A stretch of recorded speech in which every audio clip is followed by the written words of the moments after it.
en las clases recuperativas, porque esta sala está ocupada. ¿La 105 o la de acá? Sí, la de acá. Ya. Vamos ahora a ver métodos de sujeción. Y esto va a depender mucho de la especie, ¿ya? Y del tamaño que tenga el animal. Obviamente este animal pequeño lo puedo tomar solo, ¿ya? Pero si es un animal muy grande, por ejemplo una pitón, o una boa constrictora, ¿cierto? Necesito más gente, ¿ya?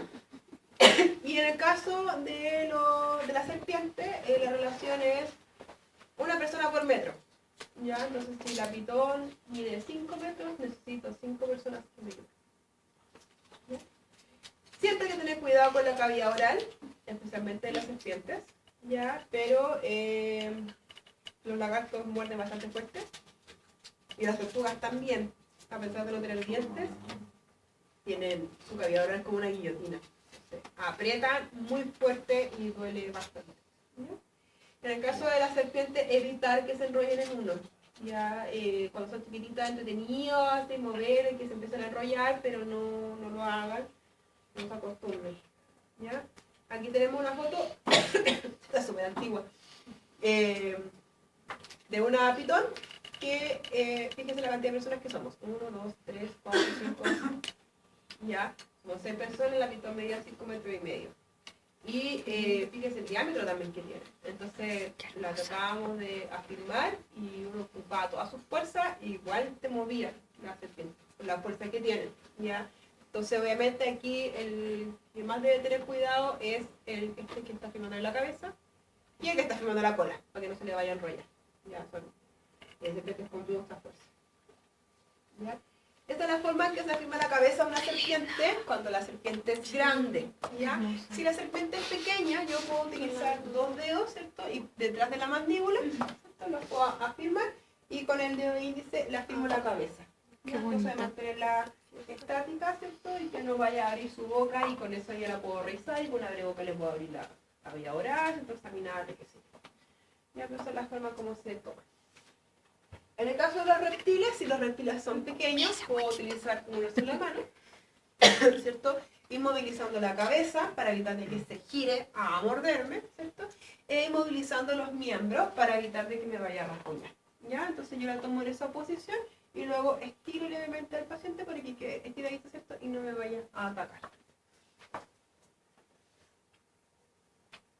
Si es un animal más grande, entonces voy a necesitar la ayuda de alguien, porque necesito las 2 manos, ¿cierto? Una que inmovilice el cuello, la cabeza y los miembros anteriores, y la otra mano que inmovilice miembros posteriores y cola, ¿ya? En el caso de las iguanas, mantenerlas en esta forma, alejadas del cuerpo, porque si yo las afirmo contra el cuerpo me va a coletear, ¿ya? Y los coletazos duelen bastante, ¿ya? Entonces tratar siempre de mantener la cola alejada del cuerpo, ¿cierto? Y al paciente también, y tener inmovilizados los miembros porque se empiezan a mover las patas, empiezan a rasguñar y se pueden lesionar ellas y nos pueden lesionar a nosotros. ¿Ya? Recuerden que nuestras manos son nuestro instrumento de trabajo, por lo tanto hay que cuidar. ¿Ya? Vamos a las patologías más comunes, ¿ya? Y vamos a partir con las quemaduras. La mayoría de las patologías en los animales exóticos es por un mal cautiverio. Ya, algo hicimos mal. No le dimos la alimentación adecuada, no tiene la temperatura adecuada, no tiene la humedad adecuada, ¿ya? Y tiene exposición a cosas que lo puedan dañar, ¿ya? Las quemaduras generalmente se producen por un bajo POTR. No tengo la temperatura ambiental adecuada y por lo tanto mi animal se va a ir a pegar a la única fuente de calor. Ya, la mayoría de las personas no los tienen con humedad ambiental, o sea, con temperatura ambiental, lo tienen con la placa, la típica. Entonces los bichos se van a las placas y literalmente se quedan pegados en las placas y no les importa que se estén quemando porque ya necesitan temperatura y la única fuente de calor que tienen es esa, ¿ya? Entonces de verdad que literalmente se pegan, ¿ya? También ocurre por malas instalaciones, ya no sé, tengo una lámpara muy cerca de la iguana se colgó a la lámpara y se quemó, ¿ya? Esa es la típica. ¿Ya? generalmente asociadas a las fuentes de radiación y a las fuentes de conducción. Yo creo que más a las de conducción. Las de radiación principalmente cuando se cuelgan de las lámparas. Ya no las tenemos con mallas protectoras. Las quemaduras pueden ser de tipo eléctrica, pueden ser de tipo química y también por radiación. Ya de repente muerden los cables, ¿cierto? Y se queman, se electrocutan. ¿Ya? Esta es una fotito, la verdad es que no es una quemadura grado 3, pero sí es una quemadura bastante extensa e importante, ¿ya? Recuerden que a pesar de que las serpientes son, o que los reptiles en general son estoicos, ellos sí tienen receptores nociceptivos, entonces sí sienten dolor. Cuando tenemos una quemadura, hay que considerar el manejo del dolor. ¿Ya? ¿Cómo podemos hacer manejo del dolor? Analgésico UNAIDES, sirve bastante. Peroxicam, ketoprofeno, carprofeno, ya, glicin. También podemos utilizar, bueno, en el caso de los reptiles, ellos no tienen muchos receptores mu, tienen más receptores kappa. Por lo tanto, el tramadol, la morfina no es tan efectiva. ¿Ya? Para ellos mejor es butorfanol, fentanilo, ¿ya? Pero nosotros no tenemos o tenemos poco acceso a esos medicamentos. ¿Ya?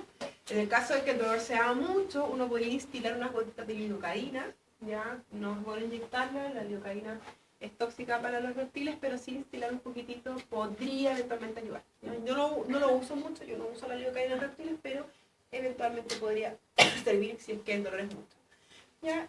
Pero si necesito generar más analgesia, a pesar de que el tramadol y la morfina no tienen buena llegada con estos animales, sí está escrito que los AINES se potencian, se sinergian con el tramadol y la morfina. ¿Ya? Entonces podría utilizarse en conjunto. ¿Ya? Bueno, el tratamiento, obviamente antibióticos en el caso de que las quemaduras sean muy profundas, la piel queda expuesta, ¿cierto?, a agentes infecciosos. Los reptiles tienen salmonela en su acto digestivo y en su piel, ¿no? Y también se pueden afectar con otros como los estáfilos y pseudomonas y otras cosas que hay en el ambiente. Entonces, asumir tal con antibióticos. Analgésico, ya lo conversamos.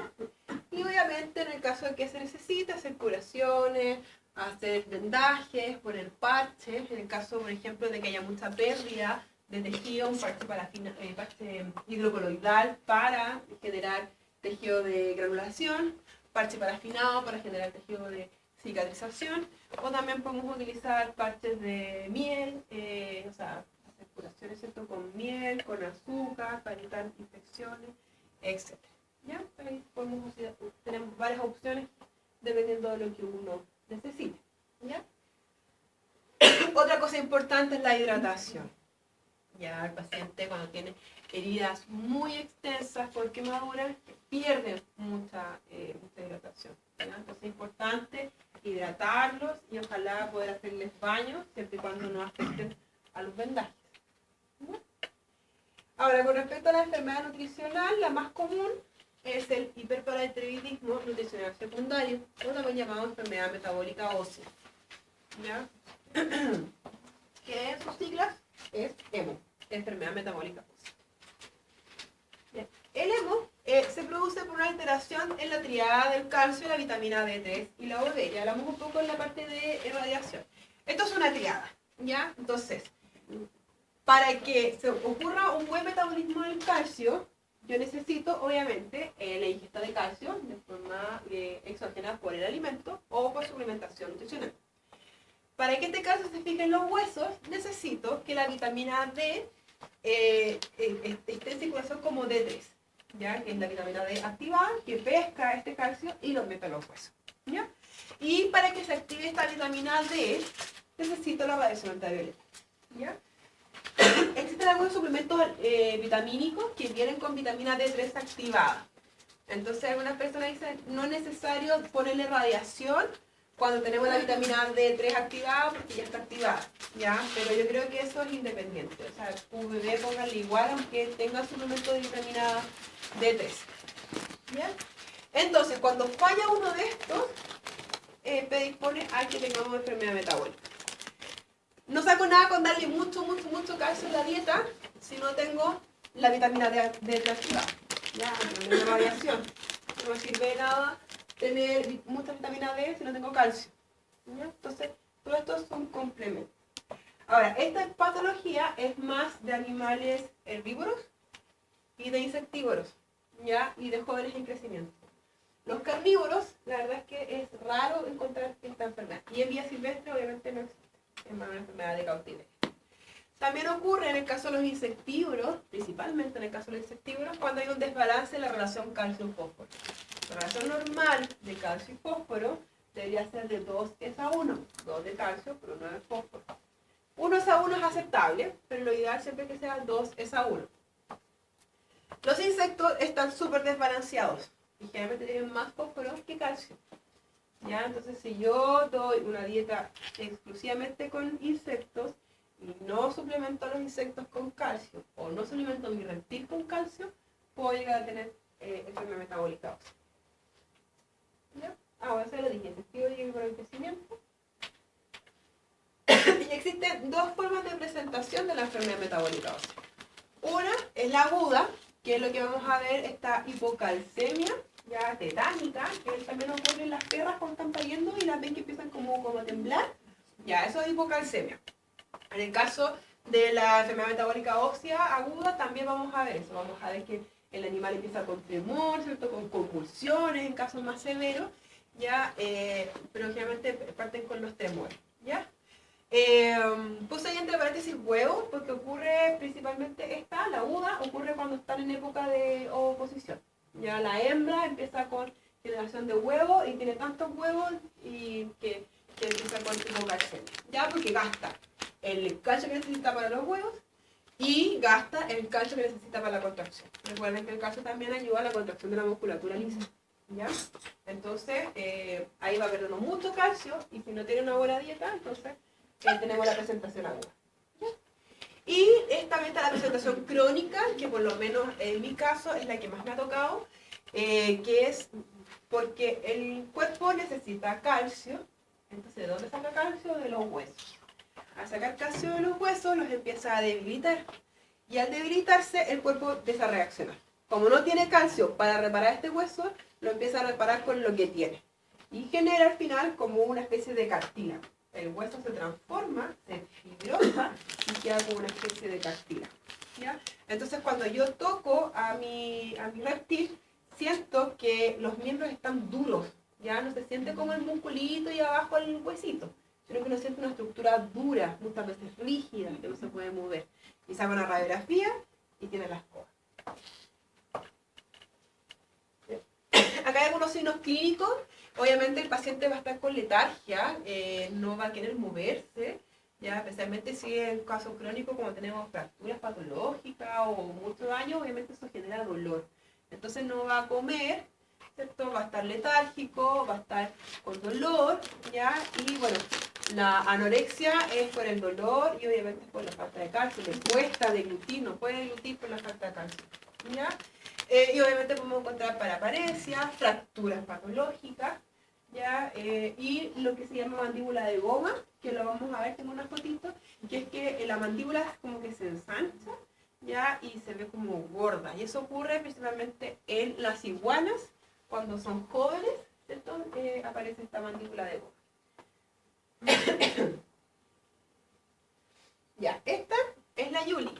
La Yuli es un caso que tuvimos hace unos años atrás. Es una tortuga argentina. ¿Qué le llama la atención de esa foto? Ya, aquí tienen las patas. Ya. Está como abierta, ¿cierto? Y como que las tiene, como que no apoya. Ya, ¿qué más le llama la atención? ¿Qué tiene en caparazón? Muy bien. Vamos a ver la de la ahora. Muchas personas cuando veían a la Yuli decían, uy, qué linda la tortuga, ¿qué especie es? Yo la veo y creo que es la tortuga más fea que he visto en la vida. Porque tiene una enfermedad metabólica importantísima. Uno tocaba a la Yuli y la Yuli es la blanda. ¿Por todas partes? ¿Tú conociste a la Yuli, no? No, ella es más vieja, ¿no? Puede hacer como 3, 4 años, ¿no? No no solo tiene las patas, que no se puede el cuerpo, imagínense, las tortugas tienen que levantarse completas para caminar, ellas no van arrastrándose, ella se iba arrastrando porque no se podía su propio cuerpo. Cuando nosotros vemos que los escudos se empiezan como a levantar, eso se llama enfermedad piramidal o piramidismo, ¿ya? Que como que se empieza a formar una pirámide. Los escudos de la tortuga, de estas tortugas tienen que ser planitos. Uno toca y es lisito. Pero en este caso, como que se levanta, ¿ya? Como que se forman unas pirámides. Eso es enfermedad metabólica, ¿ya? Contra la enfermedad metabólica. Otro, fíjense, que ella como que le queda chico el caparazón, ¿cierto? Como que hay mucho cuerpo expuesto, ¿ya? Eso también es producto de la enfermedad metabólica, ¿ya? Fíjense en la boca, tiene como un smile, así, como bien feo. Cuando los reptiles no tienen, tienen enfermedad metabólica y además cuando no tienen sustrato, no se les desgasta la rampoteca y les empieza a crecer. A ella ya se la cortamos y además tiene deformación del pico córneo, ¿ya? Eso también es producto de una enfermedad metabólica. Y lo otro, no. Y lo otro, se fijan, hay como un ángulo, de acá hasta acá, como que tiene una jorobita, ¿cierto? Y después como que baja. Ya, de hecho el motivo de consulta de la Yuli fue porque tenía un huevo atrapado y no lo podía sacar, ¿ya? Y era principalmente porque la Yuli por encima tiene esta angulación y por abajo también tenía una angulación. Entonces estaba como aplastada. Y ese aplastamiento no dejaba que el huevo pasara, ¿ya? Lo intentamos hacer, sacarlo de forma medicamentosa y no lo logramos. Entonces había que operarla y la dueña no quiso. Bueno, nosotros tampoco queríamos mucho porque anestesiaron un animal en estas condiciones y me hicieron la tomar y era livianita. Era muy liviana. Entonces la opción era sedarlo un poco y pinchar el huevo, succionar, ¿cierto? Y después ir sacando los trozos de cáscara, la dueña no quiso. ¿Ya? Entonces aquí tenemos varias características que nos pueden indicar, bueno, las uñas también, las tienen súper largas. Este es como uno de los casos más graves que me ha tocado de enfermedad metabólica.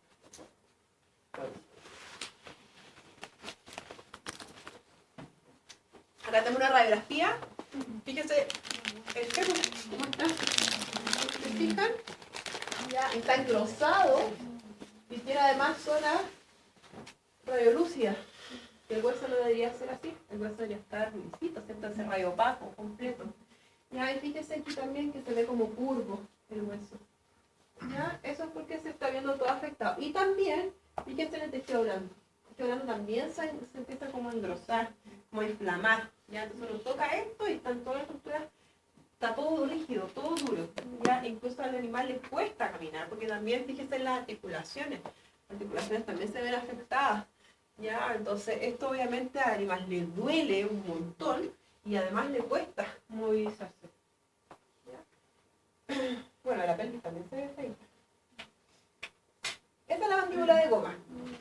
¿Ya? O sea, no es que el animal sea papiche o algo así, ¿ya? De repente la gente los compra así. Dice que es como el caché. Y claro, así como exótico, más exótico. Ya, no, esto es patológico. Ya, si a usted le llega una iguana o cualquier lagarto con la mandíbula así, o sea, vayan a reclamarle al dueño de la tienda ahora ya, porque esto es enfermedad metabólica. ¿Ya? Y eso hay que reclamarlo y exigir la plata de vuelta y ustedes podrían demandar también.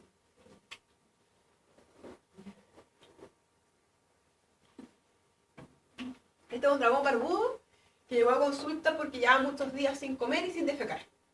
¿Ya? Y sí, se ve contenido aquí que tiene un poco. Ya, pero fíjense, aquí.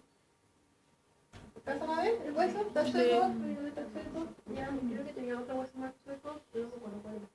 Ya, tenía problemas de digestión, de tránsito, por baja calcio. ¿Ya? Entonces mejoraron condiciones ambientales y empezó a comer, o sea, a defecar y a comer de forma más normal. Ahora, esta enfermedad es irreversible. ¿Ya? Una vez que yo la diagnostiqué, no puedo mejorarla, pero sí tengo que evitar de que siga avanzando. ¿Ya? Eso es importante que uno lo sepa y hay que decírselo a los dueños.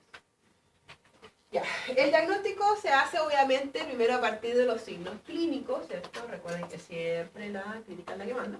La anamnesis es súper importante en exótico, ¿ya? Eso es lo que nos va a dar la lista de prediagnóstico. Ya, para nosotros la anamnesis es fundamental, mucho más que el examen clínico, porque de repente uno no puede hacer muchas cosas, la tortuga, no la puedo ocultar, no la puedo palpar, ya no puedo hacer casi nada.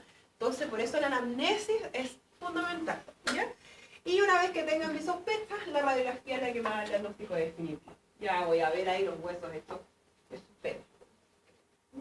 Y como tratamiento, el tratamiento es sintomático. Ya si está con signos de hipocalcemia, le agrego calcio.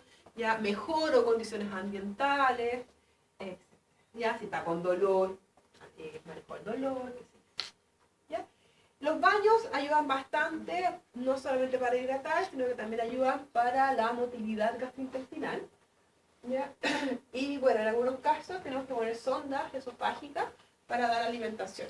Ya muchas veces no pueden deglutir, les duele deglutir, entonces lo mejor es ponerle sonda. Ya a la tortuga nosotros casi todos le ponemos sonda, al final es una pelea constante, que abrir el hocico, que meter la jeringa y pasar el alimento, es un cacho. Entonces pues se cierran y ya no los puedes sacar, entonces lo mejor es poner una sonda esofágica, se pone igual que los gatos, y listo. Y con eso nos aseguramos. Ahora, en el caso de los lagartos y las serpientes es un poco más difícil ponerles sonda, entonces en ellos sí hay que hacer una restricción física y darles alimentación con sonda. La alimentación forzada es muy fácil hacer en reptil y en aves también. Igual que la intubación.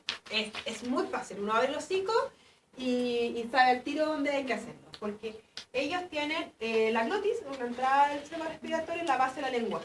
¿Ya? Y se abre y se cierra, uno ve cuando respira. ¿Ya? Y todo lo que queda para atrás es esófago.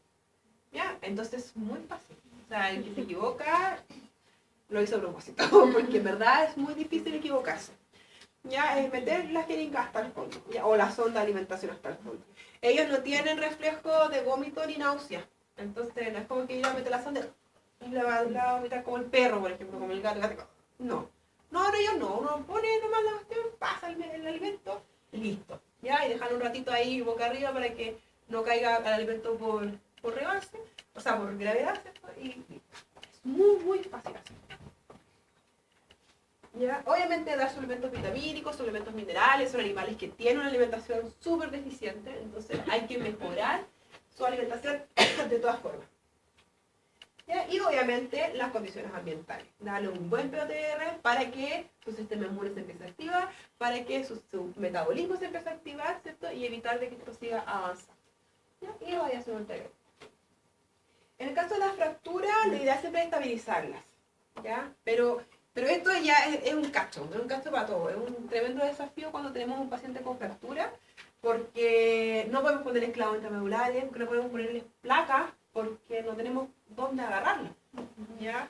Entonces, la verdad es que es súper complicado cuando tenemos fracturas patológicas, podemos utilizar vendaje, pero la mayoría de veces se terminan amputando, porque no hay una estabilidad, no tenemos una cosa fibrosa, ¿cierto? Entonces es súper difícil mantener, o sea, o poder tratar de buena forma una fractura, pero sí, por estabilizarla ya ayudamos por lo menos a manejar el dolor. Ya, entonces podríamos probar con con un vendaje, pero en algunos casos hay que amputar.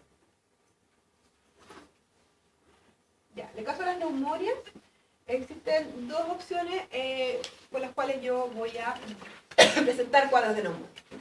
Cuando existe una alta humedad y una alta temperatura en pacientes que no lo necesitan. ¿Ya? Un paciente tropical, obviamente feliz con alta humedad y alta temperatura, pero un paciente con clima mediterráneo, clima desértico, es terrible. Aparte de generar un estrés gigante el exceso de humedad. Ya, la alta humedad y la alta temperatura predisponen a neumonias fúngicas. ¿Ya?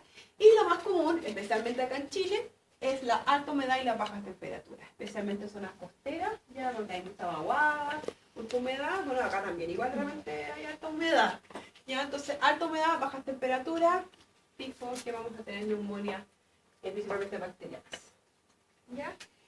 El sistema inmune de los reptiles, ya lo he comentado un poco, es muy deficiente. Ya no tienen linfonódulos, sino que sus ganglios linfáticos, bueno, tampoco tienen como propiamente tal, sino que tienen como sectores en donde hay ciertas células pero es súper ineficiente el sistema inmune.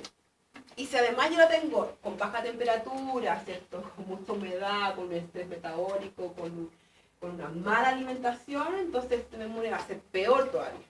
Entonces, obviamente ahí los agentes infecciosos se hacen un festín. ¿Ya? Puede ser por bacterias, por hongos o por virus. En general las virales nosotros no las vemos en la consulta, generalmente siempre asociadas a bacterias u hongos. ¿Ya? Y generalmente llegan en estado muy avanzado, es raro encontrarlo en estado inicial. ¿Ya? La mayoría de las veces está muy avanzado.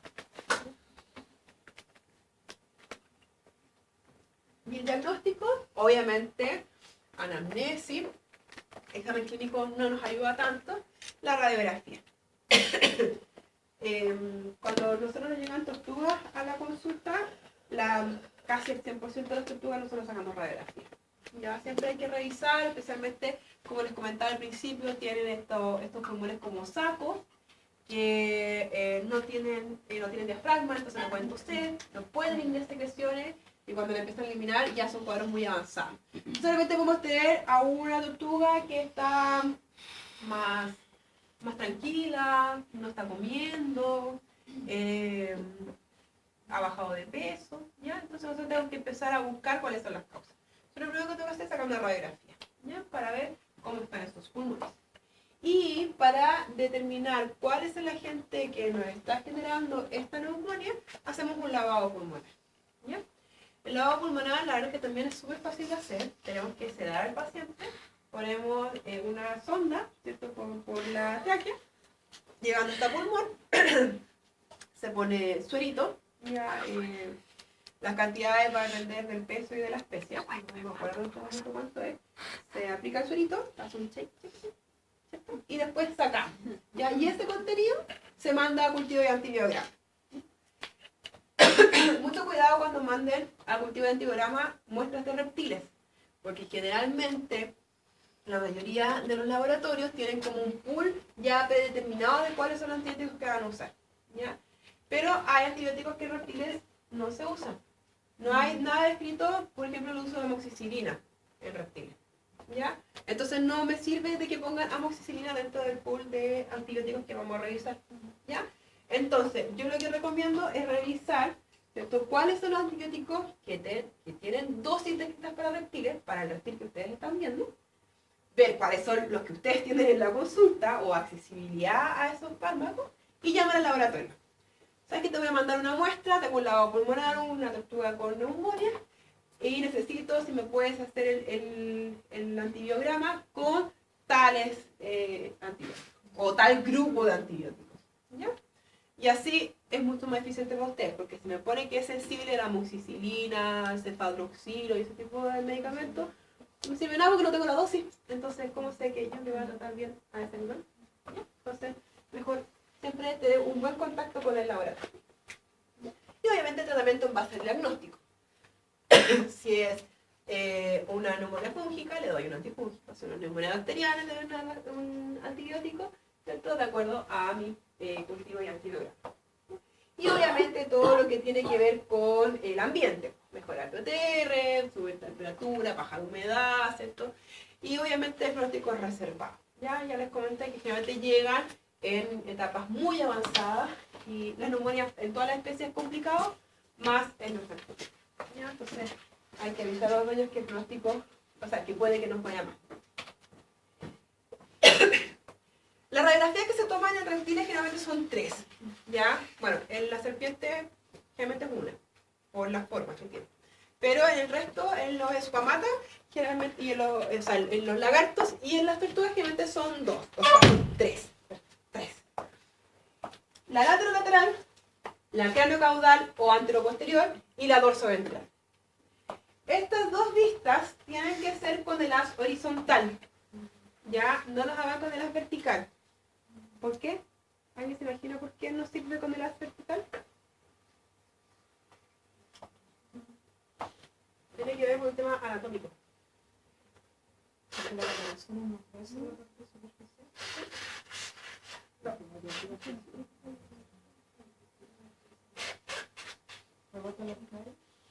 ¿Por rebote?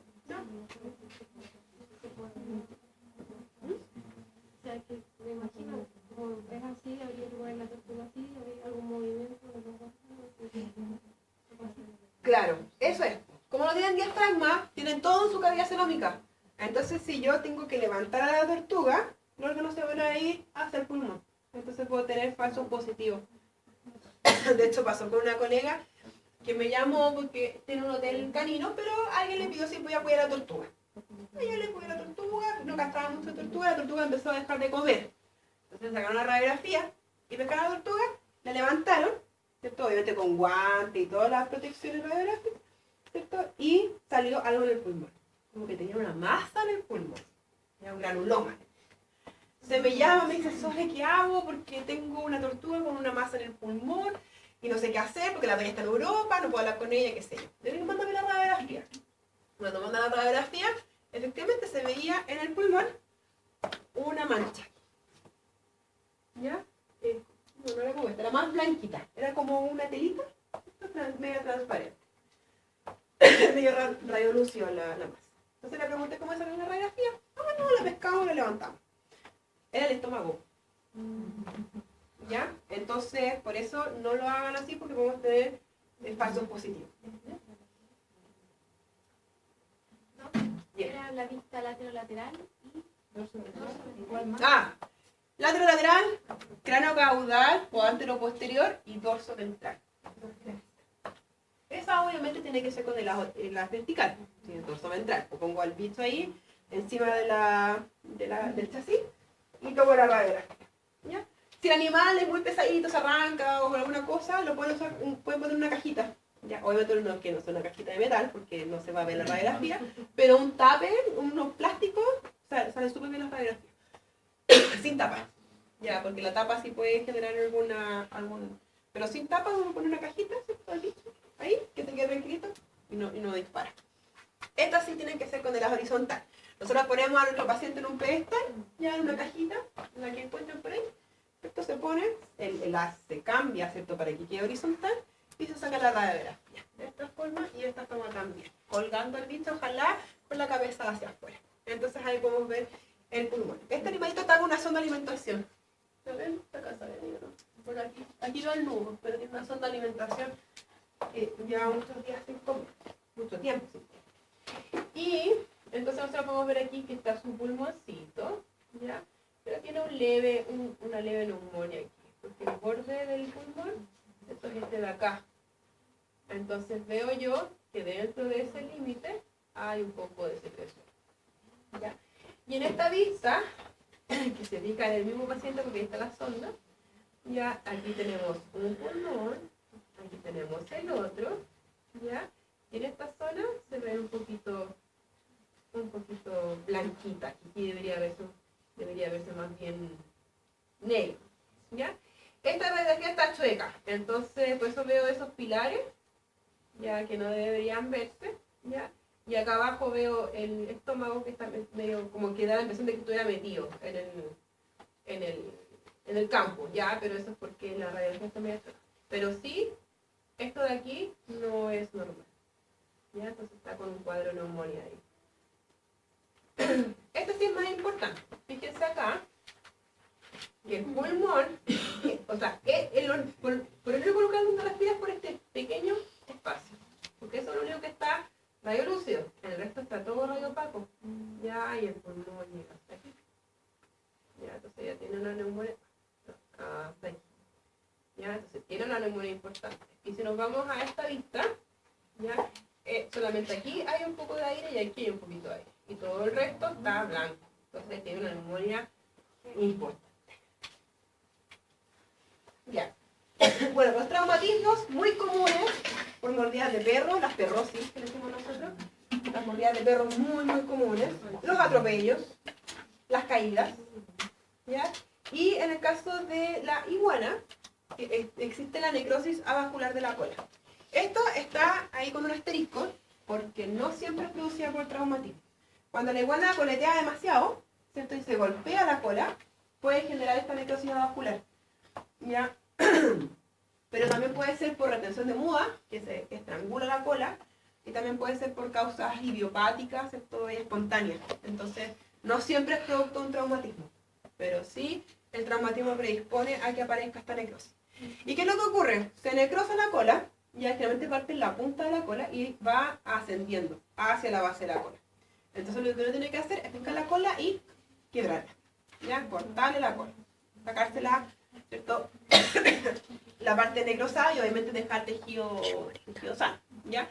La cola de la iguana tiene como un prepicado, ¿ya? O sea, uno puede llegar y hacerlo así, carnaza. De hecho, se recomienda que se haga así, porque si yo la hago con el paciente anestesiado, ¿cierto? Con un paño, con una hojita de bisturí, le hago un corte limpio, le pongo puntos, ya va a quedar las colas, porque la cola va a crecer. Y si tiene puntos, puede que crezca separada de los puntos, ¿ya? Y ahí va a quedar horrible. Y si le hago un corte muy limpio, no crecen, ¿ya? Porque las iguanas, algunos lagartos, botan su cola, como las lagartijas, algunos toman la lagartija la cola y siguen con la cola en la mano, ya. Lo mismo con las iguanas, la cola crece.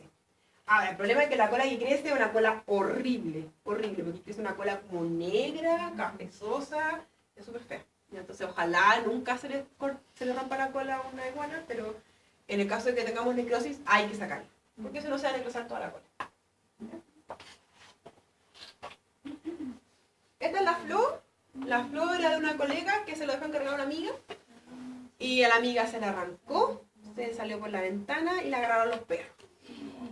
Ya, lo bueno es que no fue tan terrible, esas heridas no son muy grandes, así que la boca sí por dentro tenía estas heridas, pero bueno, eso con curaciones, con antibióticos y antiinflamatorios, anda bastante bien.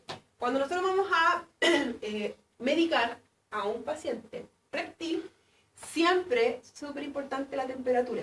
No saco nada yo con darle el mejor antibiótico o ponerle el mejor anestésico si los tengo fríos. Porque el medicamento no se va a metabolizar, no va a pasar a circulación, no va a ser efectivo. ¿Ya? Entonces cuando yo tengo que medicar a un paciente, por ejemplo, anestesiar a un paciente o eutanasiar a un paciente, yo necesito que haya mucha temperatura. Porque si no, el medicamento se va a quedar ahí y no se va a morir el paciente o no se va a anestesiar. ¿Ya? Súper importante eso.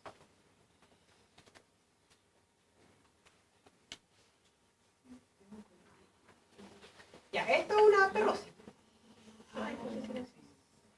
Ya, a los perros les encantan las tortugas. Es como el mejor juguete. Porque son duritos y porque se mueven.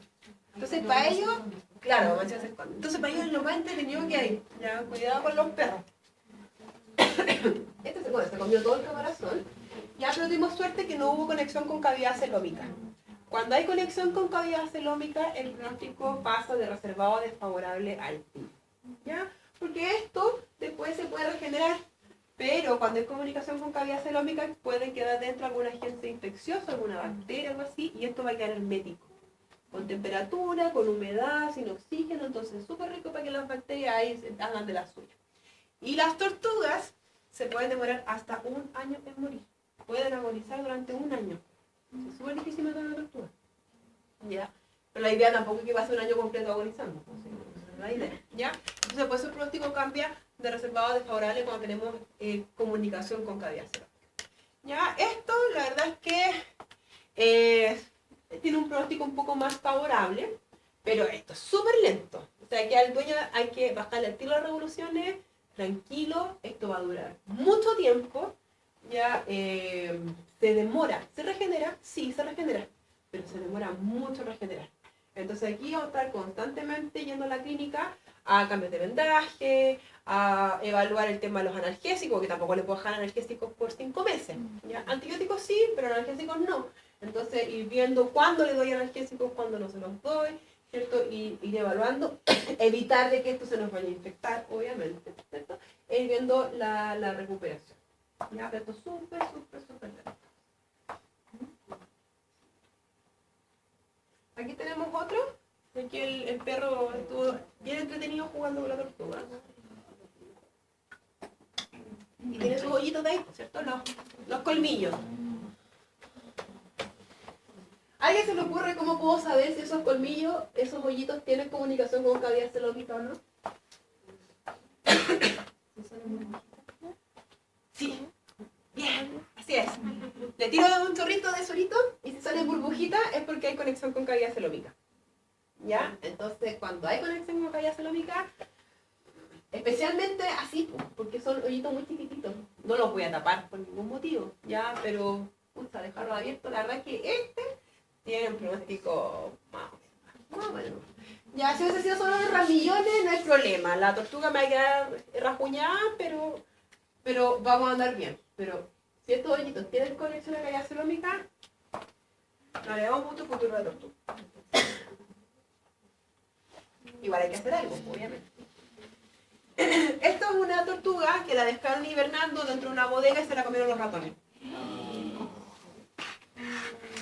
Sí, pobrecita. Esta es su cabeza, o sea, su cabeza está acá, está escondida. Ya la encontraron así tapada. Quizás cuánto tiempo lleva así tapada porque se está comiendo los ratones.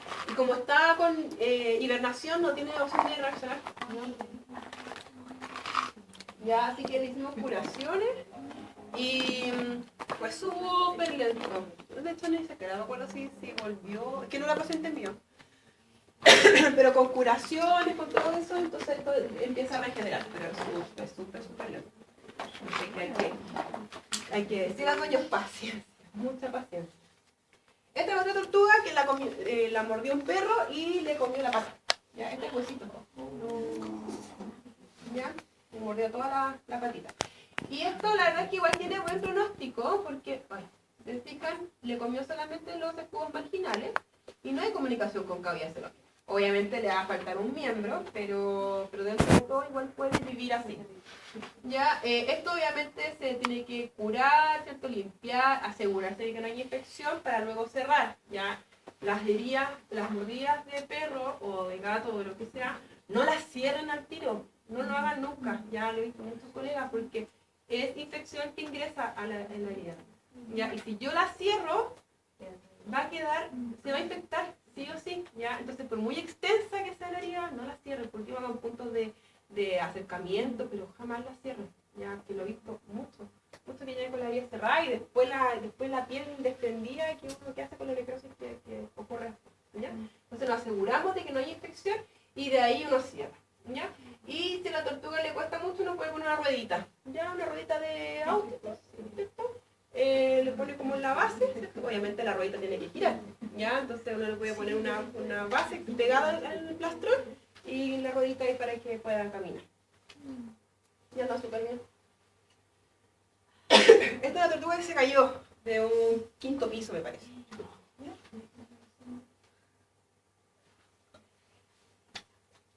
¿Qué pronóstico tiene? Acá está la cabeza. Esa es su cabeza. Acá está su pata. ¿Por qué tan malo? Exactamente. Y además, porque aquí está el pulmón. Entonces el pulmón está roto. ¿Ya? Entonces el pronóstico de esto es súper malo. ¿Ya? Bueno, y ahí está todo roto también.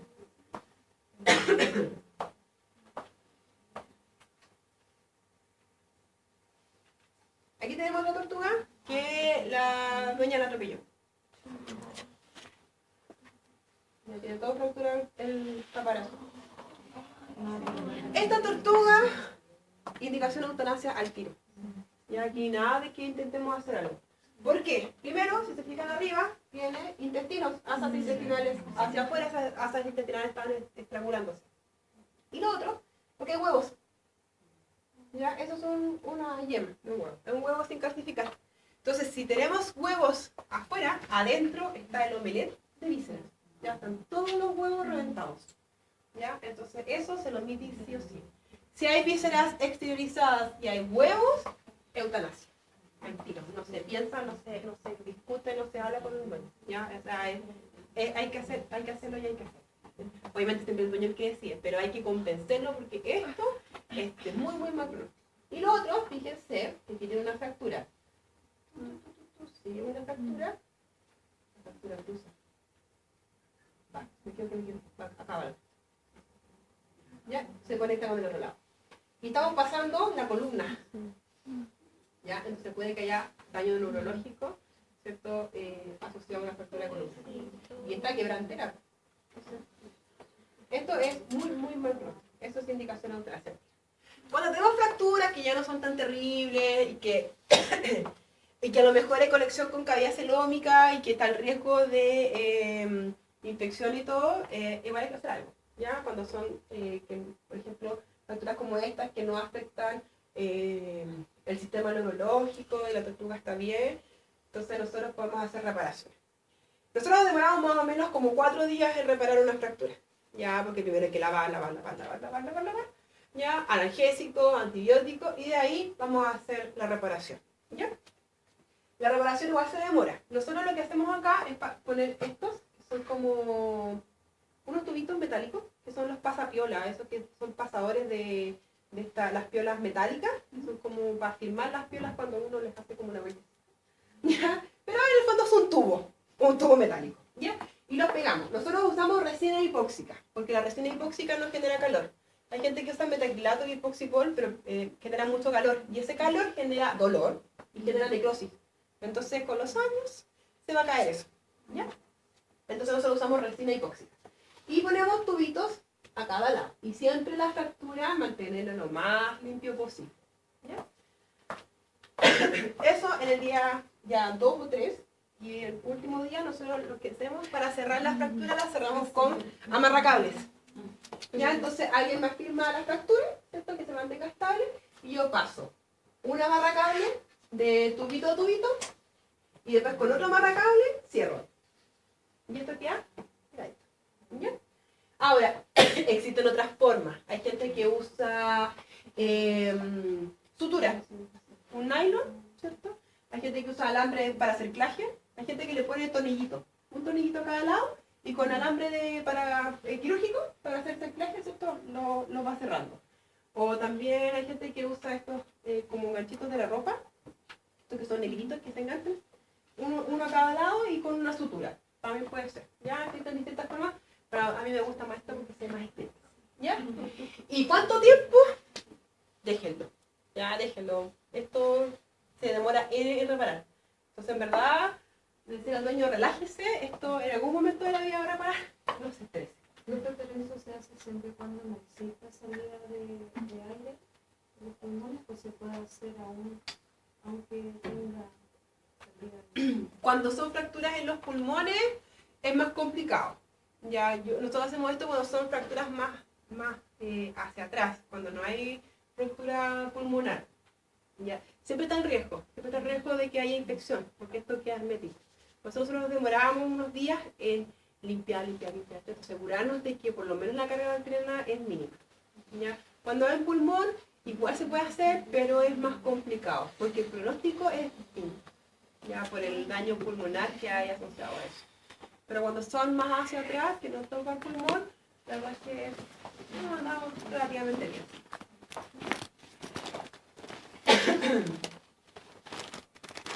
Bueno, vendajes. Esta tortuga tenía una mordida de perro en toda esta zona. Y acá también tenía unas heridas por acá y unas heridas por acá. Entonces, esta tortuga venía a curaciones. Estaba con parches hidrocoloidales para generar tejido de granulación. Ya por suerte no había conexión con cavidad celómica, la liga estaba acá atrás y bien importante. Entonces, para evitar que se nos vaya a ensuciar, está con un vendaje con el astomur, y lo puede hacer con una coban ahí para protegerse, que no vaya a infectarse o ensuciarse, especialmente si es tortuga de tierra, esto no se vaya a ensuciar con la tierra. Los prolapsos pueden ser de pene, de hemipene o de cloaca, ¿ya? Entonces hay que ir diferenciando, ¿cierto? Y evaluando de qué es. Este es El Salvador, es una iguana roja, que no sé qué onda el dueño, porque ya tuvo necrosis vascular de la cola y después llegó con un prolapso de hemipene. ¿Ya? Yo no sé qué onda el cautiverio de este pobre iguana. Ya, fíjense los poros. Es macho. ¿Ya? Está súper marcado. Y bueno, es macho porque tiene el hemipene afuera. ¿Ya? En este caso, nosotros tenemos que hacer amputación del hemipene. Porque fíjense, bueno, hay caca. Ya, heces. Y el tejido está feo, está como morado. Ya está poco vital, está bien feito, y esta capa como más clarita encima, entonces obviamente esto es algo crónico, entonces hay que hacer la amputación. Lo bueno que los reptiles, el pene y el hemipene no están conectados con el sistema urinario, entonces se puede sacar sin ningún problema. ¿Ya? Y nada, que es bastante fácil sacar los penes y hemipene.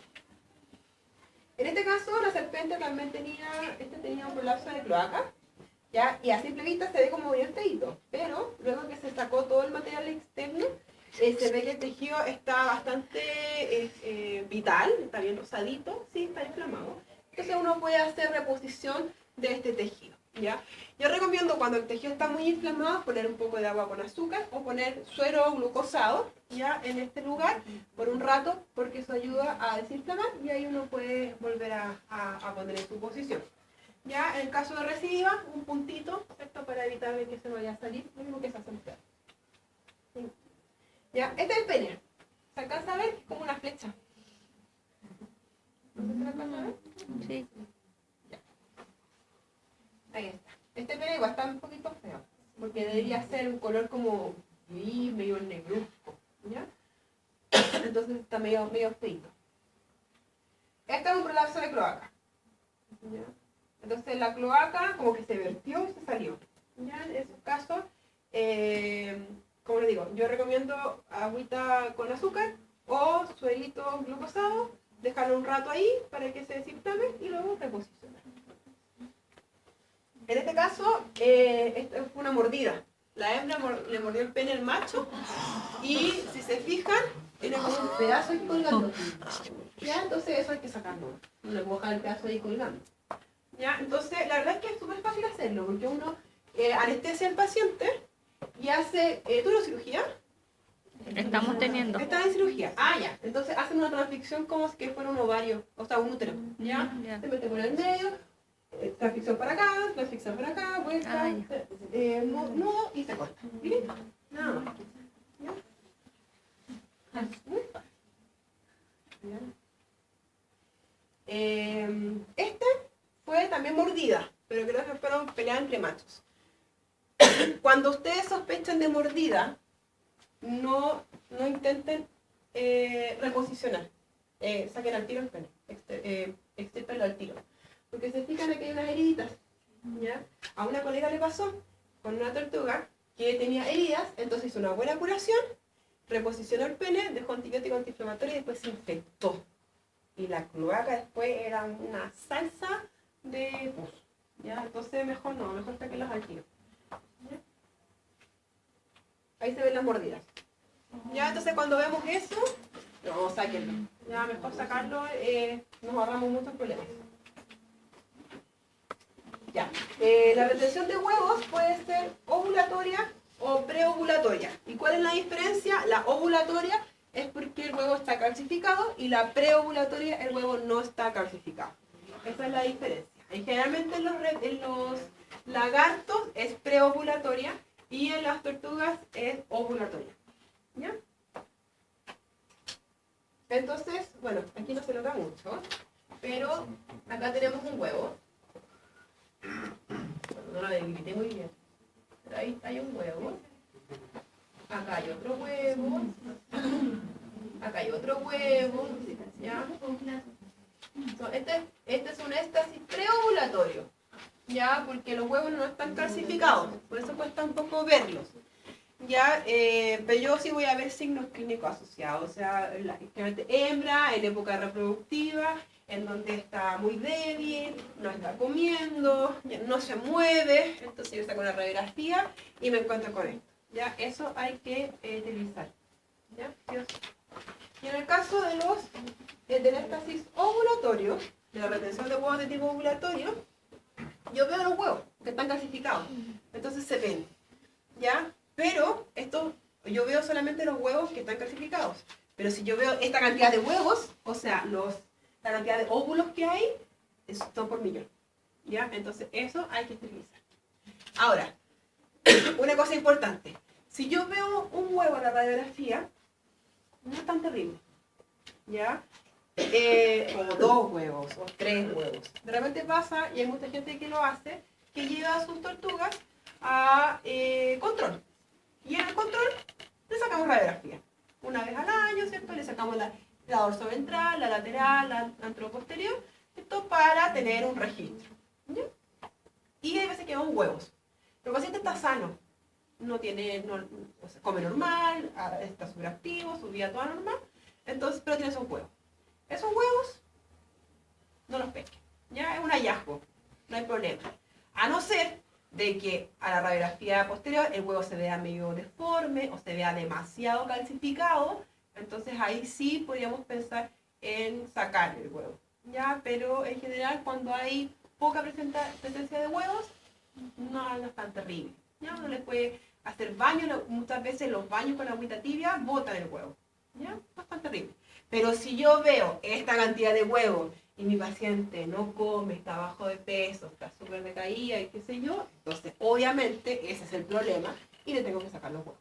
¿Ya? Si viene un paciente que está con signos, decaído, que no come, qué sé yo, y le veo un huevo, primero tengo que descartar todo lo más común. Y si descarté ya todas las enfermedades, entonces es el huevo el problema, ¿ya? Pero no se vayan al tiro que, oh, huevo, no, retención. ¿Ya? No es así. ¿Ya? Uno se tiene que asegurar de que hay otras cosas asociadas, ¿ya? Ahora, si veo esa cantidad de huevos, claro, más probable es que eso sea lo que le está molestando.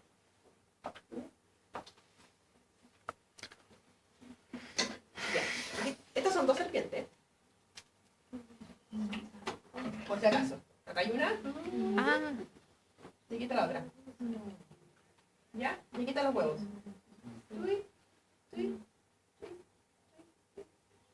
Esto es su huevo.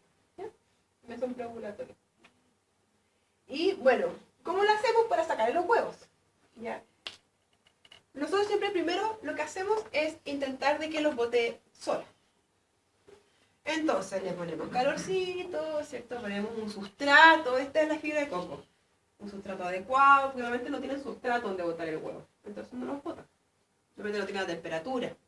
¿Ya? Entonces nosotros le ponemos temperatura, ponemos calor, le damos baño, le ponemos sustrato, ¿cierto? Y los botan.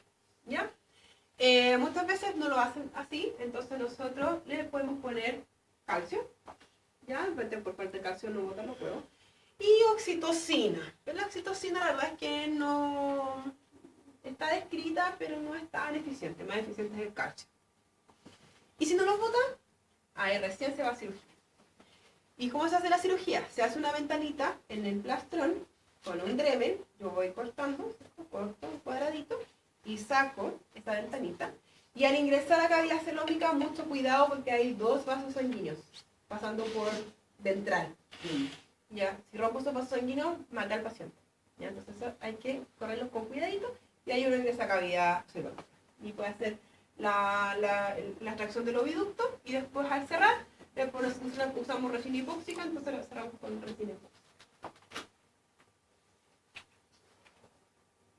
Otra patología es la disectisis, que esta es la retención de muda, ya lo que les comentaba al principio. Generalmente se asocia a una baja humedad, la piel está muy reseca, entonces les cuesta deshacerse de la muda. Lo otro también es que no tienen con qué frotarse. Obviamente para sacarse la piel muerta se tienen que ayudar, y se ayudan con objetos, con piedra, ¿cierto? Con cosas que hay en el ambiente para ayudar a que se vaya desprendiendo. Si no tienen con qué frotarse, entonces se queda pegada la muda. ¿Ya? Una forma de ayudarlas a que suelten esta muda es primero con los baños. Ya el baño, la humedad va a ayudar, ¿cierto?, a que esto se vaya desprendiendo de una forma más fácil. ¿Ya? Obviamente aumentando la humedad, ¿cierto? Y entregando materiales porosos. Yo lo que recomiendo, por ejemplo, en el caso de las serpientes, poner una toalla húmeda y hacerla como un rollito, cosa que la serpiente pase por ahí, y como las toallas son medias porosas, ¿cierto?, ahí se va desprendiendo. ¿Ya? Esta es como la forma más fácil de sacarlas. ¿Ya? Nunca tirarlas. Ya, si uno las fuerza puede generar daño en la piel nueva. ¿Ya? Y si generamos daño en la piel nueva, entonces siempre va a ser disectisis ahí. Ya que lo que ocurre cuando nosotros hacemos alguna cirugía o ponemos puntos, después del momento de la muda, muchas veces esta parte como está cicatrizada, genera disectisis ahí. ¿Ya? Entonces también hay que tener ojito cuando ocurren esas cosas. ¿Ya? Aquí tenemos súper simple, nada muy elaborado, es una caja organizadora, un tupper, ponemos agüita calientita y metemos al paciente ahí. Y que se quede ahí. Y le cerramos la tapa para que no se arranque, porque obviamente se va a querer arrancar. ¿Ya? Y que se quede ahí un rato, Una media hora puede ser.